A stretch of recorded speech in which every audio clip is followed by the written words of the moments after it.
après avoir parlé de Christ, d'Augustin, on va parler du Père Dalzon. Alors aujourd'hui, ça va être un peu une introduction qui va préparer ce qu'on verra demain et après-demain. Et on va surtout parler des deux dimensions du royaume. Alors, qu'est-ce que c'est que ça? Il paraît que dans les rapports de religieux qui demandent les vœux ou l'ordination, il y a toujours deux numéros de la règle de vie qui reviennent. Il y a le 4 et je sais plus, le 12 ou le 7. Là, on va citer le numéro 1. D'ailleurs, c'est bizarre qu'il n'apparaisse pas parce que c'est un peu pour ça qu'on est là. Fidèle à notre fondateur, on essaye, nous nous proposons avant tout de travailler par amour du Christ à l'avènement du règne de Dieu en nous et autour de nous. Alors moi, depuis le noviciat, enfin quand j'étais novice, je me suis toujours posé deux questions. Et j'ai eu l'occasion de les creuser il y a quelques années. Alors je vais vous présenter le fruit de mes réflexions personnelles. Ça n'engage que moi. Je pense que c'est pas tout à fait stupide. Et vous les connaissez peut-être si vous avez lu ce magnifique fascicule qui avait été donné pour lui. Tous les jours, je viens avec un livre. Je à Moreau. Voilà. Donc, tout ce que je vais dire, c'est résumé là-dedans. Que ton règne vienne. Collection Recherche Assomption numéro 6. Ça avait été édité avant le chapitre général. C'est arrivé en début d'année dans les communautés. C'est sur l'intranet. C'est sur l'intranet, oui. On croirait entendre son prédécesseur. Alors, revenons à nos moutons. Deux questions qu'on peut se poser. Pourquoi ces distinctions en nous et autour de nous? En fait, ça vient d'où? D'où ça vient? Et deuxième question, quel rapport établir entre les deux? Est-ce qu'il y a un rapport de chronologie? Est-ce qu'il y en a une qui est plus importante que l'autre? Qu'est-ce qu'on fait de tout ça? Alors, pour répondre à la première question, d'où viennent ces distinctions? Vraiment par hasard, en lisant un livre qui renvoyait un autre, j'ai eu l'idée de lire le catéchisme du Concile de Trente, qui est sur Internet. Alors, il n'est pas encore sur Internet, mais bien. Donc, bon, finalement, c'est pas stupide, puisque, alors, c'est pas simplement le catéchisme tel quel, mais qui a été décliné ensuite avec différentes versions par les jésuites. Il était connu par les bons chrétiens de l'époque. À l'époque, c'est une pédagogie particulière, on apprenait tout par cœur. Et vous savez tous que le père Dalzon, quand il était à Lavagnac, il passait une bonne partie de son temps à faire du catéchisme pour les domestiques. Donc le père Dalzon connaissait le catéchisme. Et dans un catéchisme, il y a toujours une partie sur le Notre Père, qui regroupe les bons éléments principaux de la vie chrétienne. Et là, le chapitre 41 commente le Notre Père, se disant, mais qu'est-ce que ça veut dire que ton règne vienne? Et là, je me suis dit, il y a peut-être une bonne définition du royaume. Alors, le catéchisme se pose la question, qu'est-ce que le royaume de Dieu? Alors, il y a 5 réponses. Il ne faut pas cocher, il ne faut pas voter, c'est les 5 à la fois. Alors, la première réponse, le royaume de Dieu, c'est le règne cosmique de Dieu. La manière dont Dieu gouverne l'univers, ou la providence. Bon, après, c'est presque la même chose, c'est la providence, mais spécifiée pour particulariser pour chaque personne. Ça, c'est des choses un peu cosmiques. Ensuite, on retrouve le règne du Christ en nous, ça vous rappelle peut-être quelque chose, par la foi, l'espérance et la charité. C'est-à-dire que si on grandit dans la foi, dans l'espérance et dans la charité, le Christ va venir habiter en nous. Quatrième définition, c'est aussi, alors on dit que le Christ règne dans mon âme. Le Christ règne dans l'âme de Vincent, et à la fin, quand il règne dans l'âme de tout le monde, on réunit tout ça, et ça fait l'Église. Et donc, le règne du Christ sur terre, c'est aussi l'Église. On retrouve la définition de saint Augustin.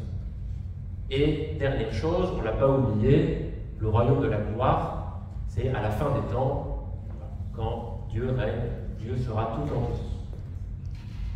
Donc le royaume de Dieu, c'est ces 5 choses-là. Alors ensuite, comme les petits enfants demandaient, mais d'accord, mais on prie pourquoi? Donc, pourquoi? En 2 mots. Prie-t-on quand on dit que ton règne vienne? Qu'est-ce qu'on demande?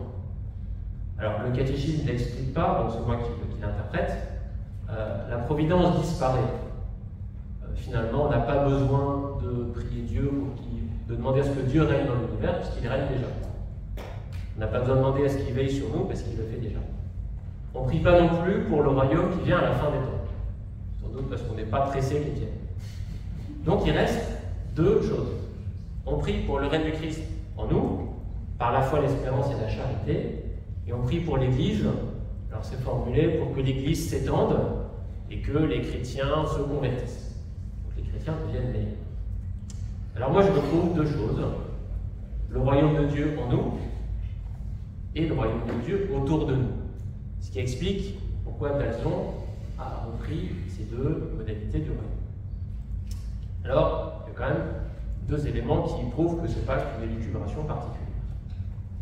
Dans le premier projet de constitution, l'Assomption, un brouillon que le père Dalzon a jeté sur le papier, le but de l'ordre se manifeste par le quatrième vœu de travailler à étendre de toutes ses forces le règne de Jésus-Christ dans les âmes, dans la nôtre d'abord, dans celle de nos frères et dans celle de tous les chrétiens. Alors, on est au début, donc c'est encore un peu embryonnaire, où on retrouve une formule à trois termes, notre âme, celle de nos frères, celle des chrétiens. Celle de nos frères va disparaître des projets suivants. Mais ce qui est surtout intéressant, c'est qu'ensuite, le père Dalzon essaie de rappeler, de classer tous les éléments de la vie religieuse, la spiritualité, la prière, l'école, l'apostolat, organisés à partir des trois vertus théologales, foi, espérance, charité. Et du coup, on sent l'influence de la définition du catéchisme, parce que c'était le royaume de Dieu qui règne en nous par la foi, l'espérance et la charité.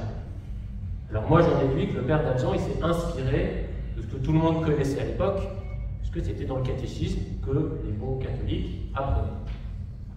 Et donc ça explique aussi pourquoi, parce que moi c'était ma... Vous avez compris que j'aime bien toujours qu'on définisse les choses. Pourquoi est-ce que Dalzon ne définit jamais le royaume? Parce que tout le monde sait ce que c'est, tout simplement. Nous, on sait plus ce que c'est, mais à l'époque, ils savaient. Question qui est liée à ça, pourquoi Dalzon a-t-il choisi le royaume? Il aurait pu prendre d'autres choses. Alors, il le dit lui-même, mais il faut un peu décoder pour bien comprendre. Il a rencontré, quand il était en études à Rome, un prêtre français, un chanoine de Limoges, qui venait faire accepter les constitutions d'une congrégation qui s'appelait les Sœurs de Marie-Thérèse. C'est une congrégation qui s'appelle maintenant l'Institut Marie-Thérèse, et encore deux sœurs âgées en Espagne. Donc la congrégation a presque disparu. Mais elles ont leurs archives à Lyon, donc j'ai eu l'occasion d'aller chercher un peu. Bien, ces sœurs, elles faisaient un quatrième vœu, de se consacrer au salut des âmes. Et le père Dalzon raconte qu'il trouve ça très intéressant, parce qu'en fait, elles peuvent tout faire. À l'époque, une congrégation était spécialisée. Il y avait, surtout chez les femmes, les enseignants, les hospitalières, celles qui s'occupaient des pauvres, celles qui s'occupaient des filles repenties, comme on disait à l'époque. Mais les sœurs de Marie-Thérèse, elles peuvent tout faire. Bon, et du coup, comme vicaire général, il va les faire venir à Nîmes. Ça va être sa première congrégation. Donc on sent que ça l'intéresse. Ensuite, quand il accompagne les religieuses de l'Assomption, il leur propose un quatrième vœu. Avec le mot le langage du règne de Dieu qui appartient au vocabulaire, c'est-à-dire ancien de Marie-Eugénie. Elle en parlait un peu. Et donc, l'intérêt, c'est que, avec ce vœu, on peut tout faire. C'est ça en fait qui intéressait le Père, c'était de faire.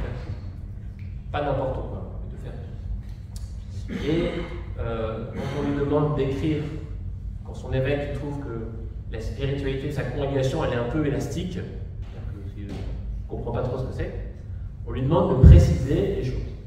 Et je pense qu'il choisit le royaume parce que justement c'est un terme qui permet d'avoir une activité apostolique dans tous les horizons possibles. Donc ça explique deux éléments, que le fait qu'il ne définisse pas le royaume, qui est génial, et aussi le fait que quand Dalzon parle du royaume autour de nous, très vite on retombe sur l'Église. On verra après-demain avec la deuxième lettre au maître d'Église, ça tourne toujours autour de l'Église. Il y a des passages où il dit l'Église est le royaume du Christ parmi les hommes. Donc il est pleinement dans la définition du catéchisme sur l'époque. Alors, deuxième question, on va terminer là-dessus. On peut se demander quelle priorité. Est-ce que c'est d'abord le royaume de Dieu en nous ou le royaume de Dieu autour de nous? Qu'est-ce qu'il faut prioriser dans sa vie religieuse? Alors, le premier texte significatif, c'est une lettre qu'il écrit à Marie-Eugénie, justement, dans la diligence qui ramène de Paris à Nîmes. Donc, ils ont passé un mois à écrire les constitutions des religieuses, et il lui écrit ça. C'est sous ce rapport que j'entends la double action du Christ en nous. Il vient d'abord comme se réfugier dans l'âme de ceux qui l'aiment, pour se mettre à l'abri de ses persécuteurs. Et il s'en sert ensuite comme d'un moyen de faire triompher sa cause. D'où résulte pour ses disciples la double obligation d'établir son règne au-dedans d'eux-mêmes et au-dehors. Donc là, on reprend le texte. Bon, évidemment, il faut aller au-delà du langage guerrier, mais c'est le Père d'Avion qui s'exprime comme ça. On retrouve les deux dimensions, au-dedans d'eux-mêmes et au-dehors. Et dans cette lettre, il nous montre bien que c'est d'abord en nous. Le Christ règne d'abord en nous, afin ensuite de régner autour de nous. Il se réfugie dans l'âme et il s'en sert comme moyen de faire triompher sa cause.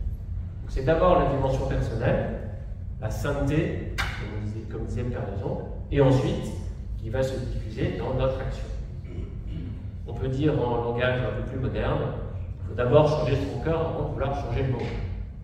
C'est exactement la même idée. Alors, quelques conséquences et des questions. Est-ce qu'on accepte que le Christ touche notre vie et nous dérange? Bonne question à nous poser. Si on n'accepte pas, si on refuse, comment est-ce qu'on pourra se convertir? Deuxièmement, le changement se produit d'abord à l'intérieur. Bon, ça, c'est augustinien, c'est la thématique du maître intérieur. Et enfin, dernière question, je vais terminer là-dessus. On peut se dire, mais dans un chapitre, on fait des vœux, on écrit des textes, on dit le chapitre propose, recommande, exige, ordonne. Quoi. Le risque, c'est qu'en fait, on lève la main quand on vote pour faire comme tout le monde parce qu'on n'a pas lu le texte et qu'on fait confiance. Mais quand on prend une décision, ça nous engage. Et une question qu'on peut se poser, est-ce que je suis prêt à vivre la décision que je prends quand on fait un GEP? Parce que c'est très facile de dire oui, il faut aller fonder une communauté dans je ne sais pas trop quel secteur, mais moi je n'irai jamais. Parce que j'ai mis acceptation d'un religieux au vœu. En général, c'est une question. C'était Marie Bernard qui disait ça. La question à se poser pour les vœux perpétuels, c'est est-ce que je suis prêt à vivre avec ce religieux? Je veux dire, on l'accepte, mais surtout, il vivra avec les autres et pas avec moi. On sent bien qu'on n'est pas ajusté. Donc, je pense que c'est une conséquence de ça, de se dire que le royaume de Dieu, c'est d'abord en nous, et après, on accepte qu'un changement se produit, et ensuite, on va irradier autour de nous.